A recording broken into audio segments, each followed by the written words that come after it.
Chapter 1796, Willing to be a Slave. Bos Luo melebarkan matanya ke mata pisau Vermilion yang menghalangi semua rute pelariannya. Tebasan itu terlalu kuat baginya untuk bertahan. Bahkan kontak singkat kemungkinan akan membunuhnya beberapa kali lipat. Luce dan para tetua lainnya telah mempertimbangkan mengambil keuntungan dari kekacauan dan melarikan diri, tetapi mereka menyerah ketika mereka melihat pemimpin geng terjebak oleh pisau. Tiba-tiba mereka sadar bahwa Vermilion Bird jauh lebih kuat daripada mereka, dan bisa mengalahkan mereka semudah menamparkan lalat. Luce menyadari bahwa burung itu pastilah yang telah menghancurkan Mortal Silken Thread-nya. Yang dari Wurmspring sudah sepucat lembaran. Bos Luo berteriak dengan ngeri, "Luce, kamu bertingkah seperti ini bukan urusanmu, tapi giliranmu setelah aku mati. Jika kita bertarung bersama, beberapa dari kita mungkin bisa melarikan diri." Petik 2. Dia masih memegang harapan untuk menyeret orang lain bersamanya. Namun, otoritas Wurmspring telah kehilangan keinginan mereka untuk bertarung. Mereka tidak akan membiarkan pemimpin geng membujuk mereka untuk berubah pikiran.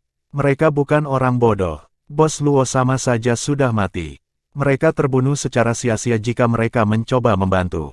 Selain itu, pemimpin geng adalah orang yang menyinggung pemuda itu. Mungkin mereka akan memiliki peluang yang lebih baik untuk selamat setelah kematiannya. "Serahkan dia padaku, Xiao Xuan." Burung Vermilion melecut di udara dengan mulut terbuka lebar, meninggalkan jejak cahaya merah di belakangnya. Bos Luo kehilangan kendali atas tubuhnya dan tertangkap oleh pusaran udara. Burung itu menarik napas dalam-dalam dan melahap manusia hidup-hidup. Adegan mengerikan menanamkan rasa takut ke para tetua. Ketakutan, mereka menyaksikan dengan ngeri. Buk, buk, buk, buk, buk. Mereka berlima secara refleks berlutut. Mereka tahu lebih baik daripada siapapun betapa sia-sianya untuk melawan kekuatan luar biasa seperti itu. Memohon belas kasihan adalah satu-satunya cara untuk bertahan hidup. Tatapan Jiang Chen menyapu 5 yang tersisa sampai itu diselesaikan pada Luce. Pulau Wurmspring terkenal di daerah ini, tetapi tidak terlalu kuat. Katakan padaku, mengapa ada begitu banyak petani penggarap maju di sana? Petik 2. Dia sudah lama bertanya-tanya tentang itu. Aku akan memberitahumu. Aku akan memberitahumu segalanya. Wurmspring berbeda dari pulau lainnya. Ini adalah pelabuhan yang makmur yang merupakan pusat perdagangan untuk daerah sekitarnya. Sebagian besar perdagangan, terutama yang bersifat klandestin, dilakukan di pulau itu. Kami adalah orang luar yang direkrut ke dalam aula penegakan hukum oleh Tuan Pulau, daripada penduduk lokal yang lahir dan besar di pulau itu. Luce tidak meninggalkan detail apapun. Tidak masuk akal bagi Wurmspring untuk menjadi seberani ini dengan perbuatan terlarang bahkan jika kamu memiliki kekuatan untuk mendukung diri sendiri. Apakah kamu tidak takut menyinggung kejeniusan dari 10 negara ilahi dan membuat pulau itu menemui ajalnya? Petik 2. Luce tersenyum masam. Kamu mungkin terkejut mengetahui bahwa Wurmspring juga didukung oleh 10 bangsa ilahi.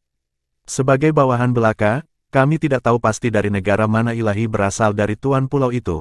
Tetapi kami curiga ia memiliki dukungan lebih dari satu bangsa. Petik 2. Jiang Chen merasa sulit untuk percaya. Siapa yang akan berusaha keras untuk pulau seperti Wurmspring?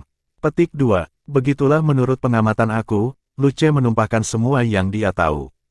Geng Silversword adalah alat penghasil uang untuk tuan, itulah sebabnya Bos Luo cukup berani untuk secara terbuka menentang kita. Dia memiliki penguasa Wurmspring yang mendukungnya. Petik 2. Jaringan politik pulau yang saling terhubung akhirnya dibuat jelas. Jiang Chen mencibir. Seperti yang aku harapkan, geng memiliki pendukung agar mereka berani. Betapa mengejutkannya menjadi Raja Wurmspring. Petik 2. Namun, dia tidak bermaksud untuk campur tangan. Dia telah membunuh sejumlah besar anggota Silversword dan meredakan amarahnya. Selama Wurmspring tidak mengganggunya lagi, dia tidak punya waktu untuk berurusan dengan pulau itu. Dia menatap tua-tua. Bibirnya berubah menjadi senyum aneh. Jadi, haruskah aku membunuh kalian semua, atau memberimu kesempatan untuk hidup? Tolong beri kami kesempatan, Luce bergegas. Kami dapat mengatakan bahwa kamu bukan karakter biasa. Kami bersedia mengikuti kamu dan melayani kamu. Kami tidak akan menolak bahkan jika kamu mencap kami dengan kesadaran kamu.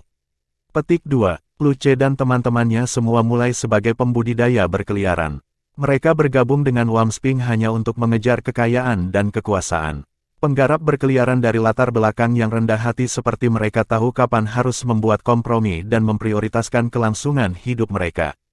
Dengan demikian, mereka akan selalu memilih untuk hidup, bahkan jika itu akan menjadi kehidupan yang memalukan. Sulit bagi mereka untuk mencapai level mereka sebagai pembudidaya berkeliaran. Tidak ada dari mereka yang mau mati begitu saja. Mati untuk Warm Spring, terutama, akan menjadi kematian yang tidak berharga. Jiang Chen mengangguk. Jika demikian, aku akan memberimu kesempatan untuk hidup. Lu Ce dan teman-temannya senang dan cepat membungkuk ke Jiang Chen. Bawahan ini bertemu tuan kita. Terima kasih, tuan, karena membiarkan kami hidup. Petik 2. Mereka melukis gambar yang menyedihkan. Tidak pantas bagi sekelompok pakar kaisar tingkat lanjut untuk membuang martabat mereka dengan cara seperti itu. Namun, dunia bela diri hanya kejam ini. Seseorang harus mencari orang lain untuk bertahan hidup. Selain itu, Lu Ce dan para tetua lainnya tidak menganggap penyerahan mereka memalukan. Mereka tidak tahu siapa Jiang Chen, tetapi dia harus menjadi seseorang, karena dia dapat dengan mudah memerintahkan naga sejati dan burung vermilion. Seseorang seperti dia memiliki prospek yang lebih baik daripada penguasa Warm Spring. Vermilion Bird sendiri akan bisa membunuh Tuan Pulau. Tidak mungkin Tuan bisa menang. Di sisi lain, sementara naga sejati tampaknya belum mencapai potensi penuhnya, semua orang tahu betapa kuatnya garis keturunan naga sejati. Itu akan sangat kuat begitu matang. Bahkan Vermilion Bird pada puncaknya tidak akan mampu mengalahkannya. Pikiran itu menggigil. Burung dan naga itu cukup menakutkan. Siapa sebenarnya pembudidaya manusia ini? Apa faksi kuat di belakangnya? Mereka bahkan tidak berani memikirkan kemungkinan. Mereka bergidik memikirkan apa yang bisa terjadi. Untungnya mereka dengan cerdas memutuskan untuk menyerahkan. Jika mereka melawan, mereka telah dilahap seperti Bos Luo. Jiang Chen akrab dengan kesadaran merek. Santai pikiranmu dan jangan mencoba untuk melawan, dia memperingatkan dengan dingin. Jika aku menemukan penolakan dalam proses ini, aku akan menganggap kamu tidak bermaksud menyerah. Maka kamu hanya perlu menyalahkan diri sendiri ketika kamu dilahap seperti Luo. Petik 2. Merek tidak akan hilang kecuali Master mencabutnya secara sukarela. Ketika tuan itu mati, merek itu akan bertindak dan menghancurkan kesadaran para pelayan juga. Pada dasarnya, merek mengikat nasib pelayan dengan tuannya. Satu-satunya cara untuk bebas dari itu adalah agar tuan menganggap para pelayan dapat dipercaya dan menghapus merek. Jika tidak, kelangsungan hidup mereka sepenuhnya bergantung pada belas kasih tuan mereka. Merek-merek itu adalah risiko besar, tetapi mereka tidak punya pilihan. Pikiran mereka benar-benar santai seperti buah yang tergantung rendah menunggu untuk dipetik. Kesadaran Jiang Chen tidak lebih buruk dari mereka, jika tidak lebih baik. Lagi pula, dengan segel rantai masih ada di pikirannya, pasokan kekuatan yang konstan sangat menyulut kesadarannya. Dia bisa menyaingi ahli empiris tingkat 9. Puff puff puff puff puff.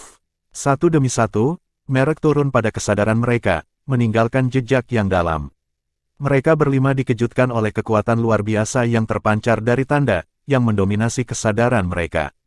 Dengan kata lain, kesadaran tuan mereka bahkan lebih kuat daripada mereka. Mereka tidak bisa mempercayainya. Dalam pertarungan sebelumnya, mereka menyimpulkan bahwa sementara kultivasi pria muda itu layak, dia belum mencapai empirean tingkat lanjut. Dia kuat, tetapi tidak bisa menerima serangan bersama dari mereka. Namun, ternyata kesadarannya jauh lebih besar daripada mereka. Bagaimana seseorang yang begitu muda bisa mencapai ketinggian seperti itu? Mereka berdua takut dan terkesan. Mereka enggan dicap, tetapi tidak ada yang menentang tuan yang perkasa itu. Pria muda itu adalah musuh yang tangguh. Dia mungkin tidak lebih kuat dari mereka saat ini, tetapi seseorang seusianya akan melampaui mereka dalam waktu singkat. Mengingat lintasan kemajuannya, ada kemungkinan bahwa suatu hari dia akan menembus batasnya dan naik ke keilahian. Sebagai hambanya, mereka akan mendapat banyak manfaat dari kenaikannya. Hanya ada segelintir pembudidaya di Myriad Abyss yang telah dikatakan atau terbukti sebagai penguasa alam ilahi. Banyak ahli empirean akan membunuh demi kesempatan untuk melayani dewa sebagai budak dan menerima bimbingan ilahi. Menjadi hamba dewa adalah ambisi dan kehormatan terbesar bagi banyak pembudidaya empirean. Bimbingan dewa adalah satu-satunya cara bagi mereka untuk mengatasi kemacetan dalam mengejar dao bela diri dan mencapai ketinggian yang lebih tinggi. Siapa yang mengira mereka akan diberi kesempatan? Keputusasaan mereka segera memberi kejutan yang menyenangkan. Chapter 1797, Settling Down and Decisions. Burung Vermilion dan Long Xiaoxuan senang dengan Jiang Chen bahwa kultivator emperan Wamspring telah menyerahkan kepadanya. Namun, pemuda itu belum berniat membawa mereka. Lu Ce, katanya, karena kamu sudah bergabung denganku, aku akan membuat semuanya menjadi sederhana. Jika kamu membantu aku dengan sepenuh hati, kamu akan diberkati di luar pemahaman di masa depan. Jika kamu mengkhianati aku yakin aku tidak perlu pergi ke sana. Petik 2. Lu Ce buru-buru menunjuk ke langit untuk bersumpah, jangan khawatir, Tuan. Sekarang setelah kami menyerah kepada kamu, kami tidak memiliki niat pengkhianatan. Selain itu, mungkin kekayaan kami jatuh ke tangan kamu. Mudah bagi kamu untuk membunuh kami semua. Petik 2. Orang-orang ini paling ahli dalam menilai situasi mereka. Seperti yang mereka katakan sebelumnya, mereka tahu kapan harus memotong kerugian mereka. Jiang Chen menganggap mereka sebagai budak karena pertimbangan lain. Dia memiliki sedikit yayasan di Myriad Abyss, menabung untuk beberapa reputasi berkat afiliasinya dengan Tanah Suci Abadi, dan tentu saja hampir tidak ada dalam hal tenaga kerja. Tanah Suci dibuat untuk pelindung yang luar biasa. Itu nenek moyang yang dihormati, 3 bilangan prima, dan para ahli yang tak terhitung jumlahnya. Sayangnya, posisi saat ini berarti hanya ada sedikit Jiang Chen yang bisa diandalkan. Bahkan, Tanah Suci mungkin sangat perlu bergantung padanya di masa depan. Karena itu, membentuk faksi sendiri untuk memperkuat pasukan atas perintahnya patut dipertimbangkan. Awalnya, dia ingin mereka pergi ke Winterdraw, tetapi mengabaikan prospek itu setelah berpikir sejenak. Orang-orang ini ditambahkan bersama kira-kira setara dengan Yan Wanjun, dan orang tua itu tidak akan selalu bisa menjaga mereka dalam antrean. Dia tidak membayangkan mereka akan mendengarkan sejak awal. Mereka mengikuti perintahnya, tetapi tidak ada orang lain. Lebih baik membiarkan mereka bergerak dengan bebas untuk saat ini. Kamu banyak, pergi ke Miracle City untuk saat ini. Buatlah dirimu nyaman di sana dan bersiaplah untuk menjawab panggilan aku. Ingat, kamu dapat melakukan apa yang kamu suka di kota itu, tetapi pastikan diri kamu tetap dalam kondisi yang baik. Kamu adalah hamba-hamba aku, jika aku tidak mengizinkan kamu untuk mati, maka kamu seharusnya tidak mati. Petik 2. Dipahami. Para kultivator menghela nafas lega internal setelah mendengar Jiang Chen tidak akan membawa mereka. Mereka memiliki kebebasan, untuk saat ini. Mereka pasti tidak bisa kembali ke Pulau Wamspring. Miracle City bukan tempat yang buruk untuk tinggal sebentar. Itu jelas kota yang jauh lebih ramai. Baiklah, kalian semua bisa pergi. Jiang Chen memberhentikan krunya dengan deklarasi akhir. Segel kesadarannya memastikan bahwa mereka tidak punya tempat untuk melarikan diri. Selama mereka hidup, dia bisa memanggil mereka kepadanya dengan satu pikiran. Burung Vermilion tiba-tiba tertawa setelah Lu Ce dan teman-temannya pergi. Sudah lama, Tuan Muda Chen. Baik kultivasi kamu dan gaya kamu telah meningkat pada waktu itu. Kamu mempermainkan bahkan dengan ahli empirean dengan mudah, dengan daya tahan minimal. Petik 2. Hahaha, kamu berperan besar dalam membantuku mengintimidasi mereka, Senior Vermilion. Jiang Chen memang menggunakan kekuatan burung untuk keuntungannya. Tidak perlu memanggilku, Senior, lagi. Kalau tidak, Xiaoxuan akan kesal. Kakak Vermilion, baik-baik saja. Aku jauh lebih tua dari kamu berdua, tetapi hati aku masih muda. Unggas suci itu cukup senang setelah kelahirannya kembali. Jiang Chen melemparkan pil dengan santai ke arah temannya yang kejam. Kakak naga, ini adalah pil kebon mahkota. Ini akan memberi kamu level gratis di ranah empirean. Petik 2. Mata Long Xiaoxuan menjadi cerah saat dia meminum pil itu. Burung Vermilion menghela nafas. Aspek kemanusiaan yang paling luar biasa adalah kebijaksanaan kamu. Garis keturunan manusia lemah dengan sendirinya, tetapi kamu memiliki beberapa keuntungan. Afinitas untuk memadukan garis keturunan ras lain ke dalam garis keturunan mereka sendiri dan kearifan menyeluruh yang sulit dipahami oleh ras lain hanyalah 2 di antaranya. Kecerdasan itu bersinar terutama di bidang Pildao. Petik 2. Jiang Chen tidak bangga. Sepengetahuannya, ada ras yang lebih mahir dalam Pildao daripada manusia. Satu-satunya kerugian mereka adalah kemampuan reproduksi mereka jauh lebih rendah sebagai balasannya. Manusia dan binatang berbincang tentang apa yang terjadi pada saat mereka berpisah. Jiang Chen dengan tulus senang mendengar bahwa burung Vermilion sekarang menjadi dewa, setengah dewa. Long Xiaoxuan, di sisi lain, adalah Empyrean tingkat keempat, seperti Jiang Chen. Pria muda itu diam-diam merasa puas dengan ini, dia mengira naga itu sudah tingkat kelima atau keenam pada awalnya. Sepertinya dia salah. Namun, naga itu membawa kekuatan yang mencengangkan untuk Empyrean tingkat 4. Aku bekerja sangat keras dan memiliki pil Crown Empyrean untuk membawa aku ke Empyrean level 4, Brother Dragon. Aku sedikit iri bahwa kamu sampai di sana dengan mudah. Petik 2. Long Xiaoxuan tidak terlalu bangga dengan pencapaiannya sendiri. Dia mengagumi bahwa Jiang Chen telah sampai ke Empyrean tingkat keempat juga. Lagi pula, pemuda itu hanya seorang kaisar yang hebat ketika mereka berpisah. Hanya beberapa tahun sejak itu, kecepatan di mana Jiang Chen telah berkultivasi adalah keajaiban bagi manusia. Jangan kecewa, Tuan Muda Chen, Vermilion Bird melantunkan. Aku belum pernah melihat orang yang berkultivasi secepat kamu, bahkan di zaman kuno. Aku memiliki perasaan aneh bahwa kamu tidak memiliki batas ketika berkultivasi. Kamu dapat menerobos kapanpun kamu mau. Aku telah melihat banyak kejeniusan manusia dan hebat, tetapi kamu satu-satunya. Kamu menentang pemahaman aku tentang ras kamu. Petik 2. Ini memang pujian yang tinggi dari binatang suci. Long Xiaoxuan melanjutkan dengan tepuk tangan sendiri. Bakat Tuan Muda Chen sangat langka di antara manusia. Aku tidak terbiasa dengan Myriad Abyss Island, tetapi ia berada pada level yang berbeda dari siapapun di domain manusia. Petik 2. Baiklah, kalian berdua memberi aku lebih dari cukup pujian. Aku mungkin membutuhkan bantuan kamu saat ini. Petik 2. Katakan saja, Tuan Muda Chen. Burung Vermilion dalam suasana hati yang baik. Jiang Chen telah menyelamatkan hidupnya, jadi ia memiliki kewajiban untuk membantu dengan apapun yang dimintanya. Apakah kamu butuh bantuan untuk mendapatkan pacarmu? Yang bernama Huanger? Iya. Ayo pergi ke Eternal Divine Nation sekarang juga dan raih dia. Burung Vermilion berbicara dengan keberanian besar. Tidak, tolong jangan salah paham. Aku sudah memiliki Huang, dan telah mengirimnya kembali ke domain manusia. Saat ini, kami memiliki masalah yang berbeda. Jiang Chen menguraikan pengalamannya di Tanah Suci Abadi serta keadaan mereka saat ini. Tanpa Tanah Suci yang abadi, dia menekankan, aku tidak akan bisa menyelamatkan Huang dengan mudah. Aku berutang satu kepada mereka untuk itu. Selain itu, aku punya janji dengan leluhur terhormat Tanah Suci itu. Aku tidak bisa meninggalkan mereka begitu saja. Petik 2. Burung Vermilion mengangguk. Kamu sama bertanggung jawab dan berprinsip seperti biasa, Tuan Muda. Itulah yang paling aku hargai dari kamu. Jadi tidak semua orang di Myriad Abyss mengerikan saat itu. 10 Tanah Suci sejauh ini telah berhasil melakukan upaya yang mengagumkan.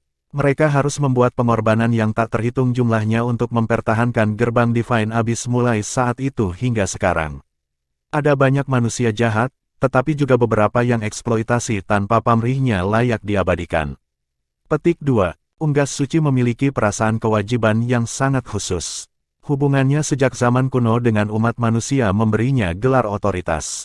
Bagaimana menurutmu, Xiaoxuan? Tentu, aku akan datang. Aku harus melakukannya demi Tuan Muda Chen. Ada hati yang penuh gairah di bawah eksterior Long Xiaoxuan yang sembrono. Sebenarnya, ia memiliki kasih sayang yang lebih besar untuk Jiang Chen daripada mungkin bahkan Vermilion Bird. Dia telah melewati banyak badai dalam kehidupan dengan pemuda itu.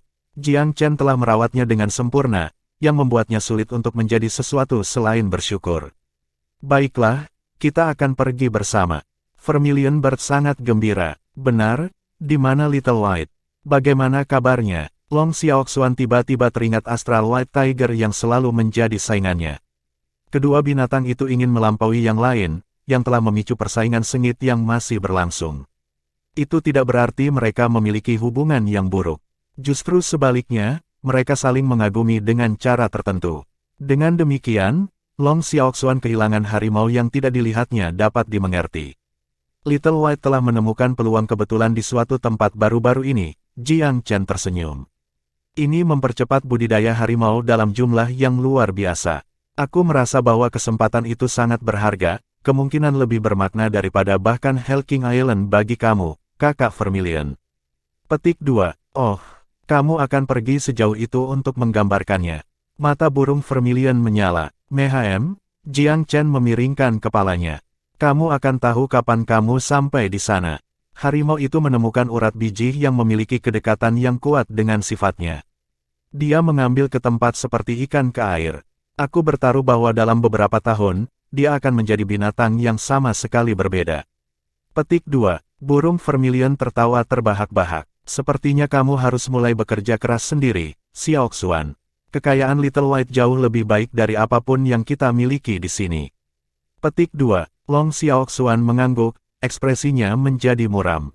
Jelas, kebanggaan bawaan naga tidak ingin kalah dalam kompetisi melawan Little White. Selain itu, ia mulai membudidayakan lebih awal dari harimau. Meskipun Little White masih sedikit di belakang, itu tidak lagi menjadi jaminan dengan urat biji dalam bermain. Bagaimanapun, dia adalah harimau putih astral. Dia bisa mempercepat kultivasinya hingga kecepatan yang mengkhawatirkan juga. Ketika datang ke kultivasi, setiap orang memiliki jalannya sendiri, Jiang Chen tertawa. Mungkin kamu akan menemukan berkat yang sama suatu hari yang mendorong kamu ke dalam keilahian.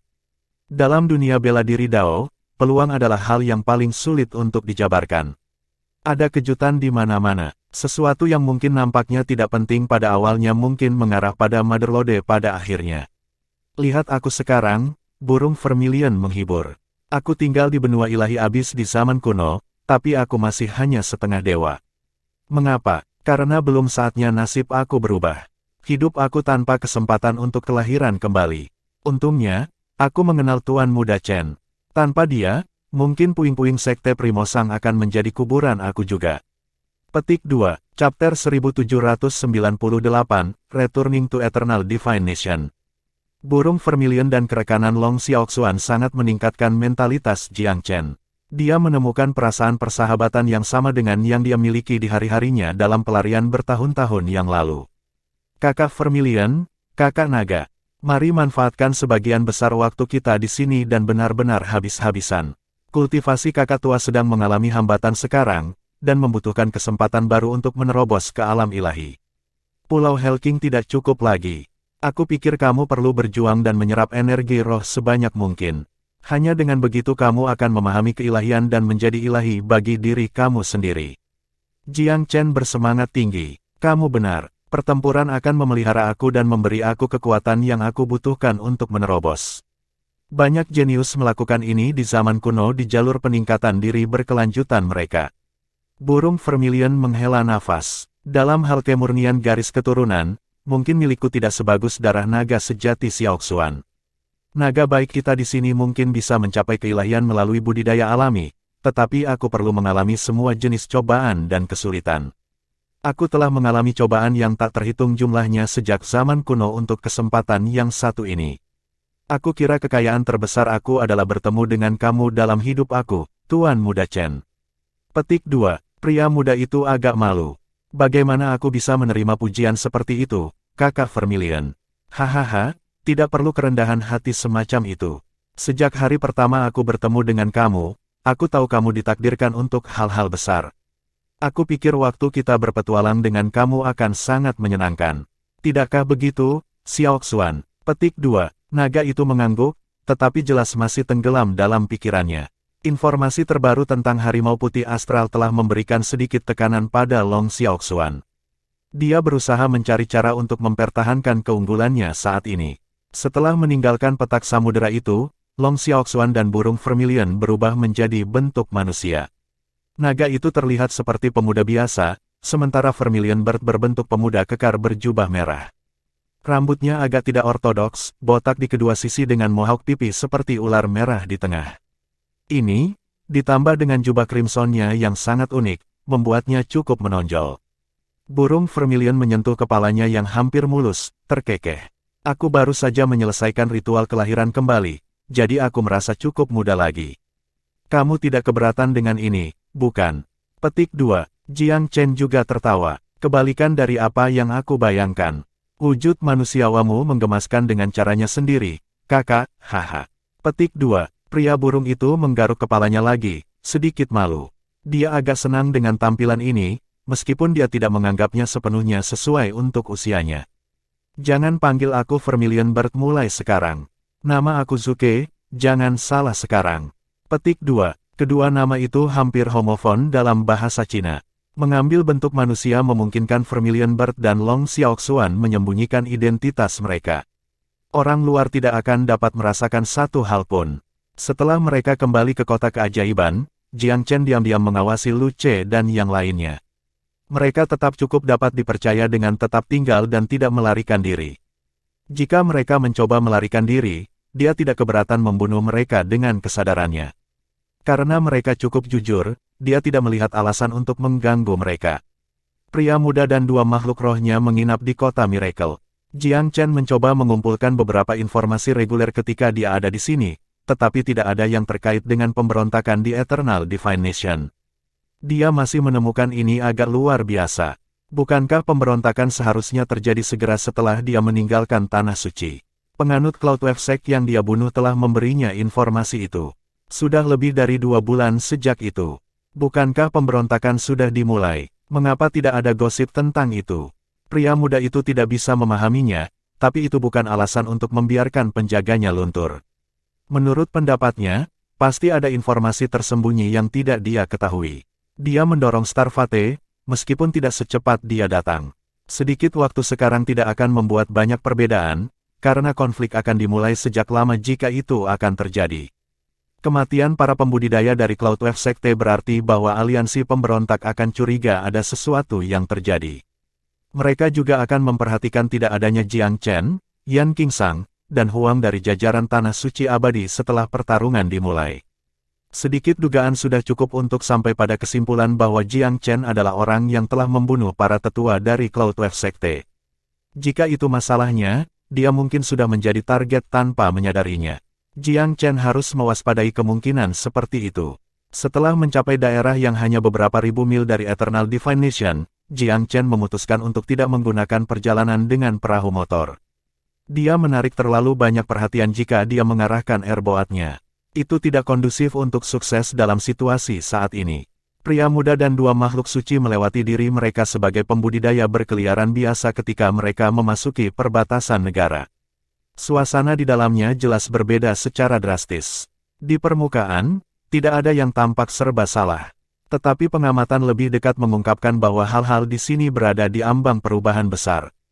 Jumlah ketegangan yang tersembunyi sulit untuk dijelaskan. Kemanapun mereka pergi, rasanya seperti banyak mata mengawasi mereka dari kegelapan.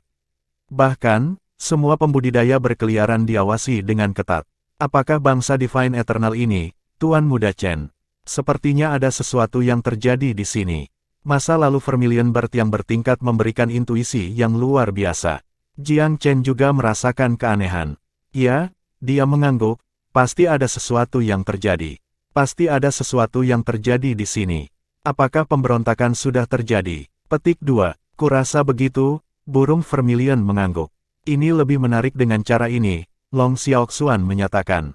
Jika tidak ada yang terjadi, untuk apa kita datang sejauh ini?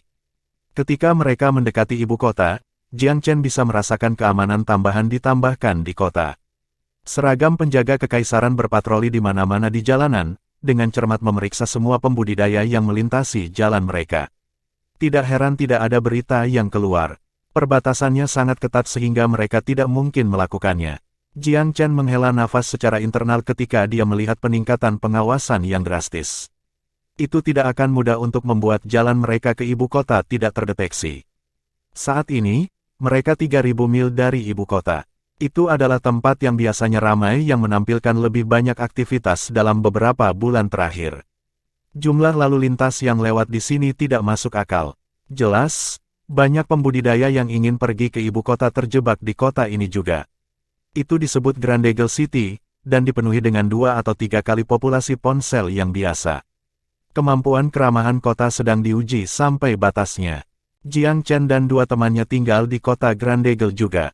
Hampir tidak mungkin untuk melewati pos pemeriksaan ketat yang diperlukan untuk masuk ke ibu kota. Apa yang kamu rencanakan, Tuan Muda? Kami akan mendukung kamu tanpa syarat, Vermilion Bird tersenyum. Kami selalu bisa saja masuk, Long Xiaoxuan menyela. Bisakah pos-pos pemeriksaan itu benar-benar menghentikan kita? Kamu ingin mengadu kami bertiga melawan seluruh bangsa Divine Eternal? Jiang Chen tersenyum kecut. Mereka akan menyambut tindakan sembrono kita dengan tangan terbuka. Sikap tanpa berpikir seperti itu adalah bidang kesederhanaan. Dia tidak akan menerima saran dalam waktu dekat. Bahkan jika Vermilion Bird sangat kuat, ada pembudidaya ilahi yang hidup di bangsa Divine Eternal.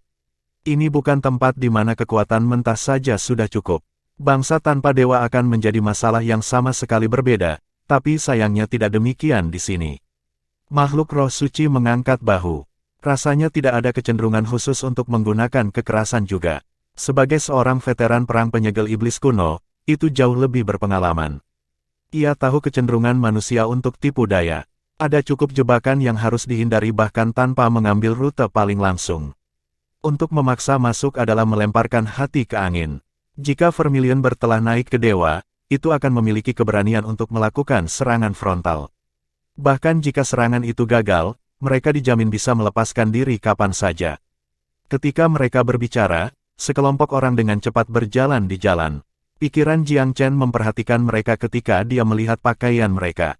Mereka mengenakan pakaian yang terlalu dikenalnya, para pembudidaya berasal dari Starlight Sect. Jiang Chen juga tidak asing dengan sekte ini. Pertama kali dia datang ke Eternal Divine Nation dengan rombongan House Yan, Starlight Sect telah memotong mereka dan memaksa mereka untuk membayar tol. Mereka meninggalkan kesan buruk padanya saat itu. Di antara para pembudidaya Jiang Chen telah membunuh dalam perjalanan terakhirnya, pemimpin mereka telah menyebutkan ketiga sekte besar berpartisipasi dalam aliansi anti Tanah Suci. Tiga sekte adalah Sekte Cloudwave, Sekte Starlight, dan Sekte Danau Giok. Beberapa rumah juga berjanji untuk melakukannya. Semua faksi ini adalah kelas 1 di negara ilahi. Murid-murid Starlight Sekte ini tampaknya sedang terburu-buru, hampir seperti mereka memiliki semacam misi. Kakak Vermilion, mari kita awasi orang-orang ini. Mungkin kita akan mendapat kesempatan untuk menyelinap ke ibu kota. Jiang Chen percaya tujuan sangat mungkin bagi orang-orang yang dilihatnya, yang memberinya ide yang agak berani. Trio di sini jauh lebih kuat dari 4 murid Starlight Sect. Pria yang memimpin kelompok terakhir adalah ranah Mid Empyrean, sementara 3 lainnya hanya awal. Mereka mungkin memiliki kepentingan yang masuk akal dalam sekte mereka sendiri, para tetua tampaknya mungkin. Jiang Chen tahu struktur kekuatan faksi besar negara sampai batas tertentu. Siapapun yang memasuki wilayah Empyrean berhak menjadi tetua. Pengecualian untuk aturan itu adalah unik untuk Tanah Suci Abadi. Sebagai faksi berdaulat, itu jauh lebih kuat daripada faksi tingkat pertama. Di Tanah Suci, bahkan menjadi tetua yang lebih rendah memiliki persyaratan yang curam. Menjadi seorang tetua yang lebih besar jauh lebih sulit. Chapter 1799, The Quartet from the Starlight Sect. Keempat dari Starlight Sekte langsung menuju ke sebuah kedai berkelas, ekspresi mereka mendung. Jiang Chen dan 2 temannya tidak mengikuti terlalu dekat, tinggal di luar sebentar sebelum masuk. Begitu masuk, mereka menyapu tempat itu dengan kesadaran mereka dan menemukan 4 dari Starlight Sect. Mereka berada di bilik dekat jendela yang membuka ke halaman dalam, sudut yang tenang dari kerumunan. Jiang Chen meminta gerai di dekat keempat pria itu. Cukup dekat sehingga kesadaran kuat partainya dapat mendengar percakapan di stan lain. Setelah memesan anggur, mereka berpura-pura menjadi pelanggan tetap sambil menguping tanpa ragu-ragu. Para murid tidak menyadari bahwa mereka telah ditargetkan. Mereka menenggak anggur tanpa sepatah kata pun. Setelah hening sejenak, yang lebih muda dari kelompok itu membanting cangkirnya di atas meja dan mengutuk, "Sialan, kami sangat sial. Hanya 4 dari 10 dari kita yang selamat dari misi, dan para bajingan dari Cloudwave Sect mencuri kredit. Persetan mereka." Petik 2. Cukup. Ah Hong, berhenti mengeluh, suara berat menghukum. Seseorang mungkin mendengarmu. Bro Ternin, mengapa mendisiplinkan kami sampai sekarang? Kami memainkan domba yang taat dan membuat kompromi demi kompromi. Apa yang sudah kita dapatkan untuk itu?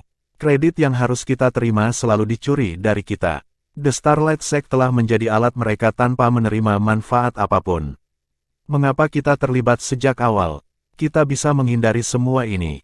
Petik 2. Sebelum Bro Ternin bisa merespons, sebuah suara serak berbicara. Jangan salahkan Ah Hong karena mengeluh, Bro Ternin. Orang-orang itu sudah keterlaluan. Mereka bermain mulia ketika kami pertama kali membentuk aliansi, mengatakan bahwa keuntungan akan sama-sama terbagi antara faksi-faksi, dan bahwa kita harus bekerja sama dan tidak egois. Tetapi pada akhirnya, itu adalah setiap orang untuk dirinya sendiri.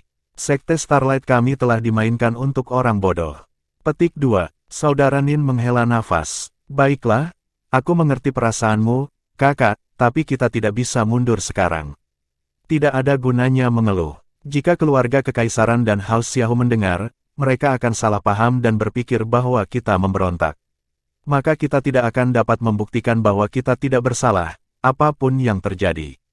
Kita harus bertarung dalam perang ini bahkan jika itu membunuh kita. Keluarga kekaisaran telah mengambil alih pemerintahan, dan mereka berada dalam fase bulan madu dengan House Xiahou sekarang, mengeluarkan perintah sebagai satu kesatuan. The Cloudleaf Sect dekat dengan House Xiahou dan tahu bagaimana cara menghisapnya. Secara alami itu akan menerima sedikit lebih banyak manfaat. Petik 2. Sedikit lagi. Jika itu hanya sedikit lebih, kita akan menyedotnya, tetapi mereka mendapatkan lebih banyak dari kita. Keserakahan mereka tidak mengenal batas. Ah Hong bahkan tidak mencoba merendahkan suaranya. Dia sangat marah. Baiklah, mari kita minum. Kita perlu melaporkan kembali ke ibu kota besok pagi. Brother Nin tahu akan sulit untuk menenangkan kemarahan mereka, jadi dia mengganti topik pembicaraan dan menyuruh teman-temannya untuk minum dan berbicara tentang hal-hal lain. Berhentilah mencoba menyelesaikan masalah ini, Brother Nin. Kita semua adalah saudara di meja ini. Mengapa kita tidak bisa mengungkapkan pikiran kita? Keluarga kekaisaran dan rumah Xiahou tidak tertarik untuk menguping kita. Mereka sedang berselancar tinggi dan terlalu sibuk membagi keuntungan mereka untuk melirik kami para bangsawan. Petik 2. Benar, aku harus mengakui aku menyesal. Kalau saja aku bertanggung jawab atas Sekte Starlight. Aku ingin Sekte menjadi seperti sebelumnya. Aku memiliki perasaan bahwa hal-hal hanya akan menjadi lebih buruk setelah House Xiahou dan keluarga kekaisaran menaklukkan bangsa, baik untuk bangsa dan untuk Sekte Starlight. Aku tahu kamu mungkin tidak mempercayai aku, tetapi aku yakin waktu akan membuktikan aku benar. Orang itu menelan anggurnya. Saudara Nin, menurut kamu apakah oleh Zhao masuk akal? Ah Hong menyela. Ketika Tanah Suci Abadi memegang kekuasaan, mereka setidaknya mempertahankan keadilan di permukaan. House Xiahou bahkan tidak mencoba. Mereka menyukai fraksi manapun yang lebih dekat atau lebih patuh pada mereka. Menurut pendapat aku, House Xiahou menjadi bos yang buruk. Ada alasan mengapa Tanah Suci itu bertanggung jawab. Petik 2. Pria yang diam itu berbicara, Brother Nin, apakah Tanah Suci itu ditakdirkan untuk nyata? Saudara Nin terdiam lama sekali sebelum dia menjawab dengan lembut, aku tidak bisa mengatakannya dengan pasti. Elit dari semua faksi telah mengelilingi Tanah Suci. Sebagian besar ahli yang melarikan diri terbunuh. Mereka yang berdiri di tanah hampir tidak bertahan dengan bantuan formasi hebat mereka. Petik 2. Tapi aku mendengar bahwa para pembudidaya paling kuat di Tanah Suci bukanlah 3 bilangan prima, itu nenek moyang mereka yang dihormati, seorang kultivator ilahi. Dia dapat dengan mudah membangun kembali Tanah Suci dan membuatnya bangkit kembali. Bagaimana kita bisa melawan dewa? Petik 2. Dikatakan bahwa nenek moyang rumah Xiahou adalah dewa penuh juga. Sangat, milik kita hanya setengah dewa. Apakah kamu mengatakan yang sebenarnya tentang rumah Xiahou? Petik 2. Iya nih, dan aku mendengar keluarga kekaisaran memiliki kultivator ilahi juga. Keduanya bekerja sama untuk menjaga agar nenek moyang Tanah Suci itu disegel. Hampir tidak mungkin baginya untuk melarikan diri dalam 3000 tahun ke depan. Selama waktu ini, aliansi dapat dengan bebas menyerang Tanah Suci tanpa khawatir tentang pembalasan. Petik 2. 3000 tahun, Tanah Suci dalam kesulitan besar. Ini, karena itulah kamu harus terus mengomel pada dirimu sendiri. Jangan sampai kata-kata itu mencapai keluarga kekaisaran dan rumah Xiahou. Jika mereka mendengar dan membuat hidup kita sulit, kita hanya akan menyalahkan diri sendiri. Petik 2. Betapa anehnya dunia ini. Kehidupan kami sebelum pemberontakan lebih baik dari hidup kami sekarang. Aku tidak dapat membantu tetapi bertanya-tanya apakah House Xiahou dan keluarga kekaisaran sengaja melemahkan faksi-faksi utama untuk memerintah kita semua. Apakah kamu pikir itu suatu kemungkinan? Petik 2. Ini bukan hanya suatu kemungkinan, ini adalah fakta.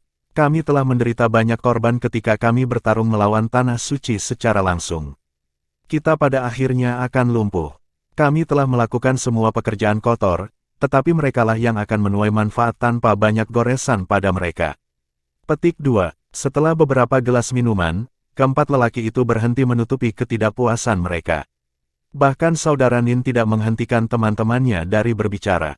Dia hanya mendesak mereka untuk minum sesekali. Jiang Chen menghela nafas dalam-dalam ketika dia mendengarkan.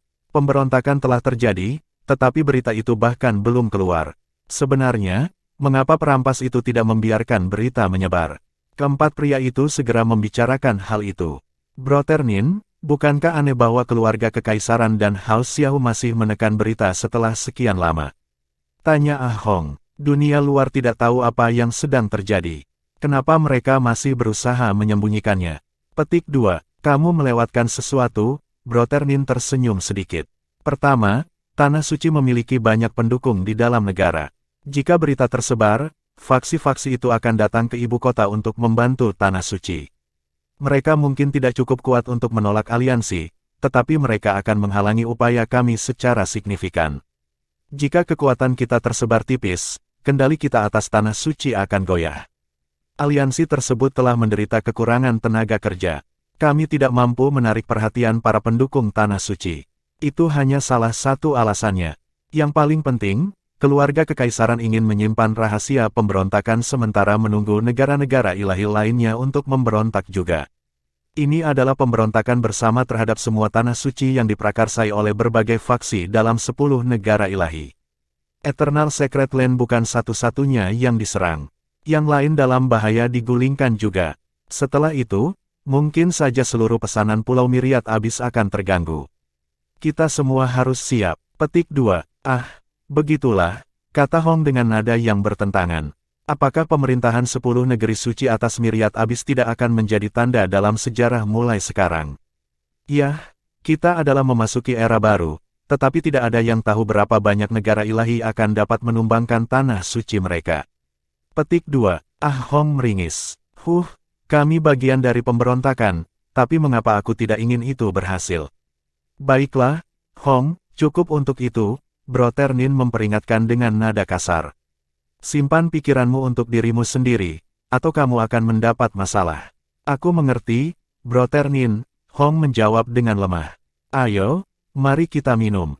Meskipun penghargaan atas prestasi kami dicuri, kami membunuh musuh yang perkasa dari Tanah Suci dan memperoleh tokennya. Keluarga kekaisaran tidak bisa menyangkal hal itu. Kami memiliki bukti yang mendukung kami ketika hadiah diberikan. Satu-satunya penyesalan aku adalah bahwa kita tidak akan pernah memulihkan kawan yang telah kita hilangkan. Petik 2. Itu sebabnya aku menyebut mereka jahat. Begitu banyak dari kita yang mati, tetapi House Xiao bahkan belum mengerahkan anggota mereka. Sebagian besar dari mereka ditempatkan di sekitar Tanah Suci alih-alih bertarung di garis depan. Mereka sekelompok yang licik. Mereka mengirim kita ke kematian kita sementara mereka mempertahankan kekuatan mereka. Kami tidak akan bisa mempertahankan status yang sama dengan rumah mereka, apalagi melawan mereka untuk apapun. Petik 2. Baiklah, ini tidak membantu. Aku percaya kepala sekte memiliki pemahaman yang lebih baik tentang situasi daripada kita. Sebagai pengikut, kita tidak harus peduli tentang siapa yang kita layani. Aku mendengar bahwa Cloudwave Sekte telah mengeluarkan misi dengan hadiah besar. Petik 2. Apakah itu hadiah untuk Zhao Yuan? Kamu juga tahu tentang itu. Aku mendengar Zhao Yuan adalah yang pertama pergi. Dia pergi lebih awal dengan jenius dan gadis dari Haoxian. Pada saat itu, tidak ada yang tahu itu mereka.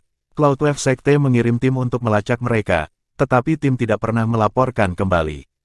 Menurut berita dari dalam Tanah Suci, Zhao Yuan telah lama hilang. Keluarga kekaisaran dan rumah Xiao yakin dia adalah bagian dari kelompok kecil yang meninggalkan Tanah Suci malam itu. Petik 2. Rumah Xiao pasti ingin tidak lebih dari menangkap Zhao Yuan. Haha, mereka harus marah padanya karena membunuh Xiao Zong. Dia menyelesaikan prestasi luar biasa. Tidak ada yang bisa menyangkal bahwa Tanah Suci tidak ada duanya dalam membesarkan dan menemukan para jenius. Petik 2. Chapter 1800, Making a Move. Percakapan antara kelompok tersebut secara bertahap menyentuh Jiang Chen sendiri. Burung vermilion tersenyum sedih ke arah pria muda itu. Pemuda itu sendiri memiliki hati yang berat. Dari apa yang mereka dengar, pemberontakan telah terjadi beberapa waktu yang lalu. Itu hanya belum berhasil sepenuhnya menghancurkan Tanah Suci abadi. Meskipun Tanah Suci telah kehilangan beberapa pertempuran dan sebagian jatuh, sebagian dari orang-orangnya melarikan diri, ditangkap, dan dibunuh dalam prosesnya. Ada kelompok yang menggunakan formasi hebat Tanah Suci itu untuk menahan aliansi pemberontak. Itu adalah berita campuran di terbaik. Tampaknya dari nada percakapan itu, keluarga kekaisaran dan House Xiahou tidak ingin kata-kata keluar. Mereka masih takut akan akibatnya, terlepas dari seberapa jauh mereka datang. Jiang Chen memiliki pekerjaan yang cocok untuknya, dia akan melakukan yang sebaliknya dengan menyebarkan berita sejauh dan seluas mungkin. Cukup mudah untuk memahami kebijaksanaan membawa mimpi buruk terbesar musuh membuahkan hasil. Brother Dragon, aku punya tugas untukmu. Temukan tempat dengan sebanyak mungkin orang dan siarkan berita pemberontakan. Cobalah untuk terdengar seotentik dan dapat dipercaya semampu kamu. Ada banyak pembudidaya berkeliaran di kota Grandegel. Word akan menyebar dengan sangat cepat. Oh, dan tambahkan sedikit ini ke dalamnya, ada pemberontakan serupa yang terjadi secara rahasia di semua bangsa ilahi lainnya. Mereka berencana untuk membatalkan otoritas 10 negeri suci untuk memerintah. Petik 2. Burung Vermilion memberi acungan jempol besar. Sangat bagus. Itu akan membuat tanah suci lainnya dalam keadaan siaga tinggi. Bahkan jika pemberontakan mereka masing-masing telah dimulai, mereka yang bersimpati pada tanah suci akan berkumpul menuju ibu kota mereka. Ini akan mengeluarkan energi tambahan, jika tidak segera mengubah ombak. Petik 2. Long Xiaoxuan memikirkannya sejenak, lalu mengangguk. Oke, aku akan pergi sekarang. Tunggu, satu hal lagi. Katakan kepada audiens kamu bahwa sejak kucing keluar dari tas, ada desas-desus bahwa keluarga kekaisaran dan rumah Xiahou akan membunuh semua orang yang tahu dengan membantai semua pembudidaya berkeliaran di kota-kota terdekat. Jika mereka tidak keluar sekarang, semuanya akan terlambat. Menabur kekacauan, tidak buruk, kata burung Vermilion. Ketika orang panik, banyak yang akan berusaha melarikan diri. Berita akan keluar lebih cepat kalau begitu. Petik 2. Long Xiaoxuan berdiri untuk segera menjalankan perintah. Tunggu. Tidak perlu terburu-buru, kata Jiang Chen. Mari kita dengarkan apapun yang orang-orang ini katakan. Kita bisa menyebarkan berita ketika kita mencari cara untuk pergi. Melakukan hal itu sekarang akan memperingatkan musuh kita secara tidak perlu. Petik 2. Pemuda itu tetap rasional. Tanpa jalan lebih jauh ke ibu kota, dia tidak akan merusak tempat mereka sekarang. Para murid dari Sekte Starlight keduanya iri dan iri ketika datang ke Cloudwave Sekte, tetapi yang paling penting, penuh kebencian. Jelas, itu menggugah bahwa sebuah faksi, yang dulu sederajat, sekarang mengutamakan keunggulan yang didelegasikan atas mereka. Selain itu, prestasi mereka sendiri dicuri daripada diakui. Orang-orang Cloudwave itu sangat tidak berguna. Rumah Xiahou dan keluarga kekaisaran memanjakan mereka, tetapi mereka akhirnya kehilangan orang. Mereka juga nyaris tidak berhasil menangkap siapapun dari Tanah Suci. Tim yang mengejar Zhao Yuan malam itu adalah yang cukup elit, tetapi sepenuhnya musnah di siapa yang tahu di mana. Idiot yang tidak berguna, banyak dari mereka. Petik 2. Ya, mereka tidak berguna. Namun, kekuatan Zhao Yuan tidak bisa dikecilkan. Bahkan House Xiahou tidak bisa melakukan apapun padanya, apalagi Cloudwave Sect. Petik 2. Rumah Xiahou belum melakukan upaya serius, kan? Jika mengirimkan elitnya, aku yakin Zhao Yuan akan ditangkap cepat atau lambat. Bagaimana mereka bisa menanggung rasa malu atas kematian Xiahou Zong? Itu akan bertahan selama Zhao Yuan hidup. Aku menduga bahwa ketika segala sesuatunya tenang di sini, House Xiahou mungkin mengeluarkan hadiah gabungan dalam keseluruhan miriat abis di kepala Zhao Yuan. Petik 2. Sulit untuk dikatakan. Keluarga kekaisaran condong ke arah meminta layanan Zhao Yuan. Ia percaya bahwa Zhao Yuan adalah bakat yang tak ternilai yang dapat berkembang menjadi sesuatu yang menakjubkan. Pil Dao dan talenta bela diri keduanya sangat bagus. Jika keluarga kekaisaran bisa membuatnya di sisinya, dia tidak diragukan lagi akan menjadi pilar masa depan bangsa. Petik 2. Rumah Xiahou tidak akan pernah menyetujui hal seperti itu. Zhao Yuan, pilar bangsa. Itu akan menjadi penghinaan abadi bagi setiap anggota rumah. Petik 2. Zhao Yuan memiliki tempat lain untuk dikunjungi. Bangsa ilahi apa di antara 10 yang tidak akan menyambut seseorang dengan bakatnya? Bagaimana dengan rumah Xiahou? Ada faksi yang bahkan lebih kuat dari itu di 10 negara ilahi. Selama salah satu dari mereka menerima Zhao Yuan, apa yang bisa dilakukan rumah Xiahou? Petik 2. Aku kira kamu benar. Zhao Yuan benar-benar pandai melompat kapal. Dia melompat dari Haoxian ke Tanah Suci, lalu pergi segera setelah yang terakhir tampak berisiko. Tidak ada loyalitas di sana sama sekali. Tanah Suci mungkin menyesalinya, bukan? Petik 2. Orang secara alami menuju hal-hal yang lebih besar dalam hidup. Bukan apa-apa untuk menyalahkannya. Sudah berapa lama sejak dia bergabung dengan Tanah Suci? Dia melunasi utangnya dengan mengalahkan Xia Huzong. Bahkan jika dia pergi, itu bisa dimengerti. Kamu tidak dapat mengharapkan pendatang baru untuk bersedia menyerahkan hidupnya, bukan? Kami juga tidak bisa melakukannya. Petik 2. Betul-betul, dia belum lama di sana, jadi dia tidak merasa memiliki. Juga, mengapa aku merasa bahwa Zhao Yuan sebenarnya tidak mendapatkan banyak dari Tanah Suci? Bakat dan kekuatannya sepenuhnya miliknya sendiri, bukan? Singkatnya masa tinggalnya dan semua. Belum tentu. Rumor mengatakan bahwa Zhao Yuan memasuki Tanah Suci sebagai seorang kaisar agung. Petik 2. Mustahil. Itu pasti rumor gila atau tabir asap untuk menyembunyikan kebenaran. Jika dia adalah seorang kaisar besar hanya beberapa tahun yang lalu dan di tengah-tengah kerajaan sekarang, apakah kamu pernah mendengar ada yang mengolahnya dengan cepat? Petik 2. Zhao Yuan cukup banyak misteri berjalan.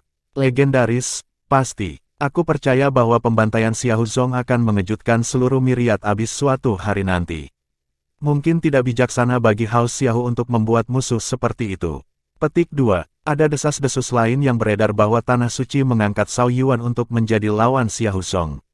Jika itu masalahnya, maka sumber daya Tanah Suci itu menakutkan. Bahkan jika Tanah Suci menderita kekalahan total di sini, para jenius seperti itu yang tersebar di luar negeri suatu hari nanti mungkin akan bersatu untuk mengadakan kenaikan baru. Petik 2. Yang lain mengangguk pada saran ini. Penjelasannya jauh lebih masuk akal, dan tampaknya hampir mendekati kebenaran. Baiklah, itu sudah cukup. Bukan tempat kami untuk mengkhawatirkan hal-hal ini. Aku hanya berharap bahwa Starlight Sect tidak menjadi umpan meriam. Bahkan jika kita tidak mendapatkan banyak manfaat dari pemberontakan ini, kita tidak harus melakukan terlalu banyak pengorbanan yang menyakitkan. Petik 2. Kami sudah sedikit berkorban. Aku rasa kita akan terus kehilangan di masa depan. Kultivator bernama Ahong masih tidak bisa melupakan hal-hal. Para pembudidaya latah tidak banyak bicara setelah itu. Meskipun Jiang Chen dan perusahaan ingin mendengar lebih banyak, tidak ada lagi hal yang berguna untuk didengarkan. Keempat orang di seberang mereka minum dan mengobrol tentang hal-hal yang tidak penting. Jelas, mereka sebagian besar selesai mengeluh. Jiang Chen menghabiskan cangkirnya sendiri. Kami bergerak malam ini, dia mentransmisikan. Bunuh 3 dan tinggalkan kurang ajar Ahong. Kami akan menggunakan identitas mereka untuk menyelinap ke ibu kota. Petik 2. Bisakah kita benar-benar melakukan itu? Burung vermilion tidak bisa menahan diri untuk bertanya. Sebagai binatang suci, itu mudah terungkap saat bertarung. Aku pikir begitu. Bukankah mereka mengatakan mereka tidak punya banyak hal yang harus dilakukan? Mereka sudah bersiap untuk kembali ke ibu kota untuk melapor. Plus, kami memiliki banyak hal yang dapat kami lakukan setelah kami benar-benar memasuki ibu kota. Jika kita perlu mengubah identitas kita lagi, itu tidak masalah. Masuk ke ibu kota adalah bagian terpenting. Setelah itu, kota ini sepenuhnya terbuka untuk kita. Petik 2. Burung vermilion tidak punya masalah dengan itu. Itu telah mendengar bahwa tidak banyak pembudidaya ilahi hidup di bangsa Divine Eternal. Segelintir mungkin, tetapi tidak banyak. Keluarga Xiahou dan keluarga kekaisaran sama-sama sibuk berhadapan dengan leluhur terhormat Tanah Suci itu. Mereka tidak punya waktu atau energi untuk mengabdikan di tempat lain. Ini membuat modal secara eksponensial lebih aman. Faktanya, Jiang Chen mungkin memiliki peluang sempurna untuk menghancurkan pengepungan Tanah Suci. Kuartet dari Sekte Starlight tidak diharapkan untuk diamati dan diikuti. Setelah minum, mereka menemukan sebuah penginapan dan menginap di sana untuk bersiap kembali ke ibu kota pada hari berikutnya. Malam itu, Jiang Chen dan 2 temannya makhluk ilahi melakukan operasi tanpa pemberitahuan. Itu sepele bagi seseorang sekuat burung vermilion untuk membunuh beberapa ahli empire awal.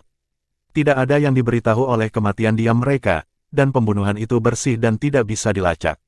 Setelah itu, mereka tanpa basa-basi mendorong membuka pintu ke kamar Ahong. Penduduk kamar itu berbaring dengan linglung, hilang di antara tidur dan terjaga. Gangguan yang dia dengar membangunkannya langsung. Siapa? Haha, tawa jahat adalah satu-satunya jawaban. Kebencian dalam tawa menyebabkan rambutnya berdiri tegak. Ahong mulai berteriak, Saudara ke-9, oleh Zhao, Saudara Kai, serangan musuh. Namun, Suaranya tidak bisa menembus dinding kamar tidak peduli seberapa keras dia berteriak. Jangan buang energi kamu. Ruangan itu tertutup rapat. Tidak ada jumlah teriakan akan membuat kamu terdengar di luar. Suara santai dan asyik itu tidak lain berasal dari Jiang Chen. Dia melambaikan tangan untuk mengisi ruangan dengan cahaya lilin. Ah Hong bersandar di tempat tidurnya, senjata ditarik dan ekspresi waspada. Matanya bergerak cepat, seolah merencanakan cara terbaik untuk pergi. Kamu Ah Hong? Iya. Seorang eksekutif dari Starlight Sect. Senyum Jiang Chen ramah di permukaan, tetapi rambut Ah Hong berdiri di ujung. Senyum yang lebih manis ada di bawah keadaan ini, hal-hal yang aneh terjadi. Siapa kamu? Keluar, atau aku akan memanggil orang lain. Petik 2. Jangan repot-repot. Aku sudah membantu ketiga teman kamu menyerah pada pelukan lembut kematian. Kamu harus bersyukur bahwa Andalah yang aku biarkan hidup. Petik 2. Apa katamu? Kamu membunuh mereka. Aku tidak percaya. Murid-murid Ah Hong membesar saat dia menjerit parau, seolah berusaha membangunkan rekan-rekannya. Sayangnya, rencananya pasti gagal. Ruangan tempat mereka berada benar-benar tertutup untuk bersuara. Jika kamu ingin lebih berjuang, kami tidak keberatan kamu mengirim ke dunia berikutnya. Jadi, apakah kamu ingin menemani yang lain atau bekerja sama? Petik 2.